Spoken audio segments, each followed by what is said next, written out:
Қайырлы күн достар, сіздермен бірге Еңбек Инфо және де мен Бейсенов Мұхтар.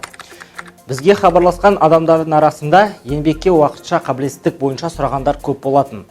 Сондықтан да бүгін осы тақырып бойынша 5 сұраққа жауап беретін боламыз. Қазақстан Республикасы Еңбек кодексінің 133 бабына сәйкес жұмыс беруші өз қаражаты есебінен жұмыскерлерге еңбекке уақытша қабілетсіздігі бойынша әлеуметтік жәрдемақы төлеуге міндетті. Ал ол төлену үшін сізде Қазақстан Республикасы Еңбек кодексінің 133 бабына және Қазақстан Республикасы Денсаулық сақтау және әлеуметтік даму министрінің 2015 жылғы 31 наурызындағы номері 183 бұйрығымен бекітілген еңбекке уақытша қабілетсіздікке сараптама жүргізу, еңбекке уақытша қабілетсіздік парағын және анықтамасын беру қағидаларына сәйкес берілетін еңбекке уақытша қабілетсіздік парағы, ал ол жоғалған кезде телнұсқасы болуы тиіс. Еңбекке уақытша қабілетсіздік парағы еңбекке уақытша қабілетсіздікті куәландыратын және жұмыстан уақытша босатуға және еңбекке уақытша жарамсыздығы бойынша жәрдемақы алуға құқығын растайтын құжат.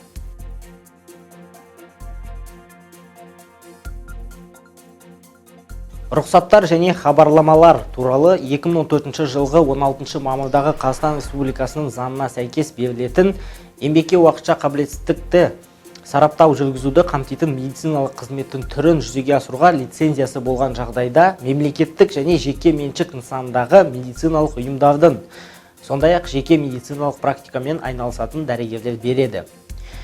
Сонымен қатар мемлекеттік нысандағы медициналық санитариялық алғашқы көмек ұйымдарының орта медициналық білімі бар медицина қызметкерлері пациенттерді өз бетінше қабылдаған және бастапқы үйге шақыртуда өз бетінше қызмет көрсеткен кезде береді.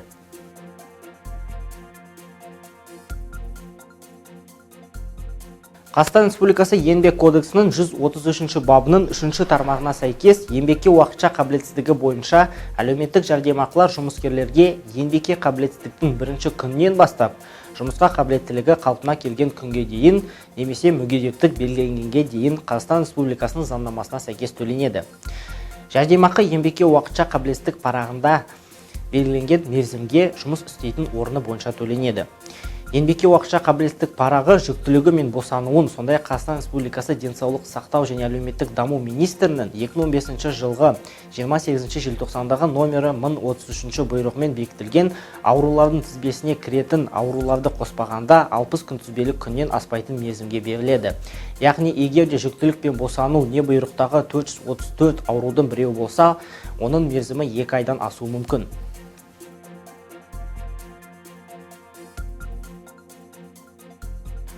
Кез келген жұмыс беруші қызметкерге қатысты, оның ішінде әлеуметтік жәрдемақы төлеу бойынша бірдей міндеттемелері бар жеке заңды тұлғалар болып табылады. Бұл барлық жұмыс берушілердің еңбекке уақытша жарамсыздығы бойынша парақтың негізінде әлеуметтік жәрдемақы төлемдерін жасайтынын білдіреді. Егер қызметкер екі компанияда жұмыс істесе, онда олардың екеуіне де еңбекке уақытша жарамсыздығы бойынша парақты ұсынса, оған 2 жәрдемақы төленеді.